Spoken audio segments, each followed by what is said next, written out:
ভারতবর্ষ এই যে রাম জন্মভূমির মুক্তি রাখা হইল, রামের মুক্তি রাখা হইল, ওই দিন তারা পুরো পৃথিবী দেখে।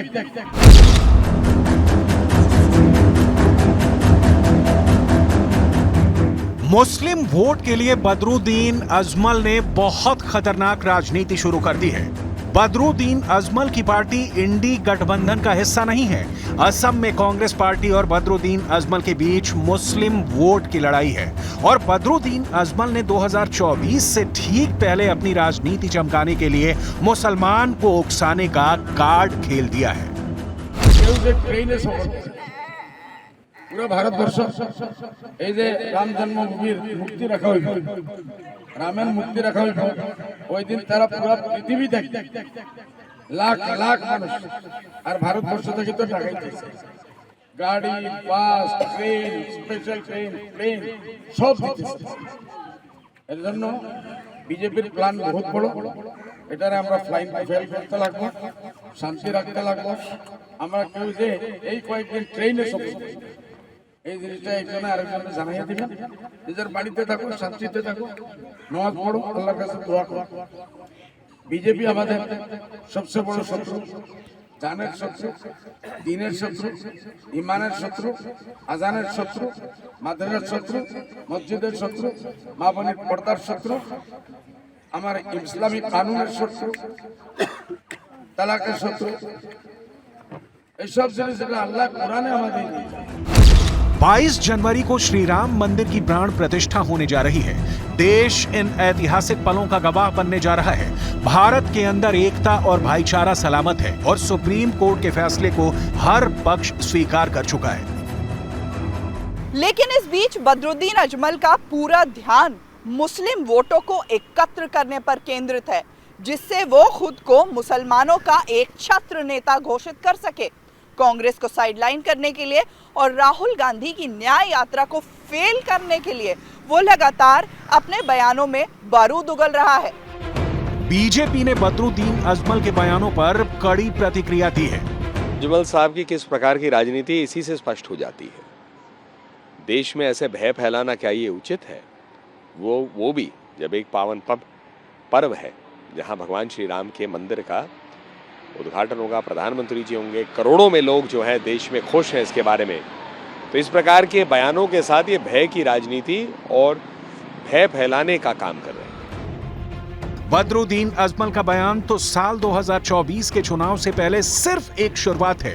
चुनाव जीतने के लिए और वोट बैंक की लड़ाई के लिए अभी सियासत के कई बदरंग चेहरे सामने आने बाकी हैं। शुरुआत बदरुद्दीन अजमल ने कर दी है। आगे बदरुद्दीन अजमल की पॉलिटिक्स को और भी गहराई से समझेंगे, लेकिन राम मंदिर पर कांग्रेस का असमंजस भी इस वक्त चर्चा का विषय बना हुआ है। 22 जनवरी को अयोध्या में होने जा रहे प्राण प्रतिष्ठा समारोह का निमंत्रण कांग्रेस पार्टी के 3 नेताओं सोनिया, खरगे और मनमोहन सिंह को 2 हफ्ते पहले ही आ चुका है। अब तक सोनिया गांधी और मल्लिकार्जुन खरगे फैसला नहीं कर पाए हैं कि वो 22 जनवरी को प्राण प्रतिष्ठा के कार्यक्रम में जाएंगे या फिर नहीं। लेकिन कांग्रेस ने पहली बार इस मामले पर अपना हल्का रुख जरूर साफ किया है। कांग्रेस पार्टी के अध्यक्ष मल्लिकार्जुन खरगे की तरफ से कहा गया है कि देश में जो कांग्रेस के नेता अयोध्या में रामलला के दर्शन करने जाना चाहते हैं वो जा सकते हैं। खरगे का ये फैसला आते ही उत्तर प्रदेश के अंदर कांग्रेस पार्टी के अध्यक्ष अजय राय ने रामलला के दर्शन की तैयारी कर ली है और 15 जनवरी को अयोध्या में कांग्रेस पार्टी के कार्यकर्ता अजय राय के साथ रामलला के दर्शन करने भी जा रहे हैं। अभी तक तो कांग्रेस काल्पनिक कहते रहा, विपक्ष काल्पनिक कहते रहा राम को, लेकिन अगर सद्बुद्धि आता है तो मैं भगवान से प्रार्थना करूंगा कि सभी को आए। लेकिन ये लोग तुष्टीकरण की राजनीति करने वाले लोग हैं, ये तुष्टीकरण ही करेंगे। अगर हिम्मत है राम के शरण में भी आए और कृष्ण को भी शरण में जाने का हिम्मत दिखाएं। साफ नजर आ रहा है कि कांग्रेस पार्टी के एक वर्ग के अंदर अपनी इमेज को बदलने की चिंता है, लेकिन खरगे के स्टैंड पर केरल में राजनीति शुरू हो गई है। केरल के अंदर कांग्रेस पार्टी इसलिए फंसती नजर आ रही है क्योंकि केरल में बीजेपी के अध्यक्ष के सुरेंद्रन ने बयान दिया है कि केरल कांग्रेस 22 जनवरी को कोई भी कार्यक्रम नहीं करने जा रही है। कांग्रेस के दोहरे मापदंड सामने आ रहे हैं। वोट बैंक के लिए कांग्रेस पार्टी बहुसंख्यक हिंदुओं की भावनाओं को महत्व नहीं दे रही है। ये लोग मुस्लिम लीग की तरह आचरण कर रहे हैं। लेकिन बड़ा सवाल बार बार कांग्रेस पार्टी को ही सलाह देने वाले प्रमोद कृष्णम ने उठा दिया है। प्रमोद कृष्णम ने बयान दिया है कि अगर उत्तर प्रदेश के अंदर कांग्रेस पार्टी समाजवादी पार्टी के साथ गठबंधन करती है तो यह माना जाएगा कि कांग्रेस पार्टी राम भक्तों पर गोली चलाने वालों के साथ है। वैसे दावे ये किए जा रहे हैं कि यूपी कांग्रेस अध्यक्ष बसपा से गठबंधन करने की कोशिश कर रहे हैं। इससे पहले सपा अध्यक्ष अखिलेश यादव और राहुल गांधी के यूपी के लड़के का जो पूरा का पूरा प्रचार अभियान था वो फेल हो चुका है। मतलब यह है कि गठबंधन की राजनीति अभी यूपी में कोई ठोस आकार नहीं ले पा रही है। 2024 के पहले सियासत की जमीनी हकीकत यह है कि श्री राम मंदिर सबसे बड़ा मुद्दा बनता जा रहा है और इसी मुद्दे का लाभ बदरुद्दीन अजमल अलग तरह से उठाना चाहते हैं। बदरुद्दीन अजमल के बारूदी बयानों पर बीजेपी लगातार पलटवार कर रही है। बदरुद्दीन अजमल साहब शायद भूल गए हैं, उनको कांग्रेस का दौर याद आ रहा है।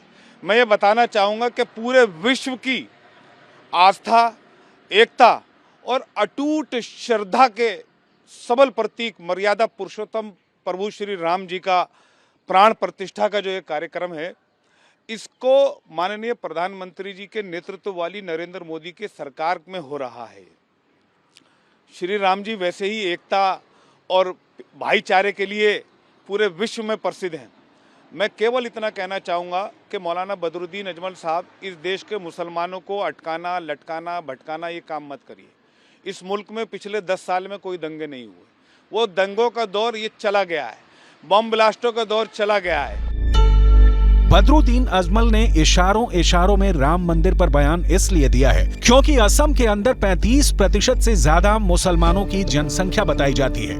बदरुद्दीन अजमल खुद को असम के अंदर एकमात्र मुस्लिम नेता के तौर पर स्थापित करना चाहते हैं, जबकि अगर अजमल की पार्टी का परफॉर्मेंस देखा जाए तो साल 2019 में कांग्रेस पार्टी AIUDF से काफी आगे निकल गई थी। असम में कुल 14 लोकसभा सीटें हैं। इनमें से 9 सीटें एनडीए ने जीती थी और 3 सीट यूपीए ने जीती थी, लेकिन AIUDF को सिर्फ 1 सीट से संतोष करना पड़ा था। बदरुद्दीन अजमल मुस्लिम आबादी के बीच अपना जनाधार बनाना चाहते हैं, लेकिन जनाधार बढ़ाने के लिए उन्होंने जो बारूदी बयान दिए हैं वो अब उनके लिए ही मुसीबत बनते नजर आ रहे हैं। बदरुद्दीन अजमल कोई मुसलमानों के मुखिया हैं क्या? उनके बहुत बड़े लीडर हैं क्या? ठीक है, वो अपने इलाके में हैं, एक सांसदी की सीट जीतते रहते हैं। किन कारणों से जीतते हैं वो बेहतर जाने, वो सारी दुनिया बेहतर जानती है। तो मेरा ये है, पहले तो आप किसी समुदाय के ना नेता हैं, ना धार्मिक नेता हैं, ना राजनीतिक नेता हैं। अपनी बात आप अपने लिए रखिए, अपनी पार्टी के लोगों से कहिए। अगर आपको लगता है कि 20 से 28 तक आपको घरों में रहना है तो रहिए। जहाँ तक इस देश की बात है, इस देश का कोई भी व्यक्ति किसी भी धर्म का हो, वो जो कानून से की हुई कार्रवाइयाँ हैं उसको मानता है। राम मंदिर के विषय में और बाबरी मस्जिद के जो आपस में विवाद हुआ था, उस पर ये बात दोनों पार्टियों ने तय की थी कि जो भी सुप्रीम कोर्ट तय करेगा उस बात को माना जाएगा। बदरुद्दीन अजमल असम के अंदर राहुल की न्याय यात्रा से भी बेचैन नजर आ रहे हैं। राम मंदिर पर इशारों में बयान देने से पहले बदरुद्दीन अजमल का एक और बयान भी सुर्खियां बटोर चुका है, जिसमें बदरुद्दीन अजमल ने कहा था कि राहुल गांधी की न्याय यात्रा में असम के अंदर भीड़ तो आएगी क्योंकि वो गांधी परिवार से आते हैं, लेकिन भीड़ उनको वोट नहीं देगी। बयानों से साफ है कि बदरुद्दीन अजमल के दिमाग में वोट की गिनती चल रही है, लेकिन वो निशाना राम मंदिर और हिंदुत्व की राजनीति पर लगा रहे हैं। 22 जनवरी को होने जा रहे प्राण प्रतिष्ठा के कार्यक्रम पर यह देश के किसी मुस्लिम लीडर का पहला बयान नहीं है। इससे पहले असदुद्दीन ओवैसी भी हैदराबाद के अंदर एक मदरसे में हुए कार्यक्रम में भड़काऊ बयान दे चुके हैं। हमारी मस्जिद हमने खो दी और वहां पर क्या किया जा रहा है आप देख रहे हैं। नौजवानों, क्या तुम्हारे दिलों में, हमारे दिलों में तकलीफ नहीं होती कि जिस जगह पर हमने 500 साल हय्या अल सलाह और हय्या अल फलाह की सदाएं दी, जहां पर हमने बैठकर कुरान करीम का जिक्र किया, जहां पर हमने बैठकर सलातो सलाम के नजराने पेश किए, आज वो जगह हमारे हाथ में नहीं है। एक तरफ बदरुद्दीन अजमल और ओवैसी की पार्टी है जो मुस्लिम वोट बैंक की राजनीति कर रही है, और दूसरी तरफ बीजेपी का अल्पसंख्यक मोर्चा है जो ये बयान दे रहा है कि 22 जनवरी के दिन दिल्ली की मस्जिदों और दरगाहों में दीपक जलाए जाएं। अल्पसंख्यक मोर्चा 12 जनवरी से 22 जनवरी तक 36 जगहों पर दीप जलाने का कार्यक्रम कर रहा है। मोर्चा कुतुब मीनार, जामा मस्जिद और निजामुद्दीन दरगाह पर भी दीपोत्सव का कार्यक्रम तैयार कर रहा है।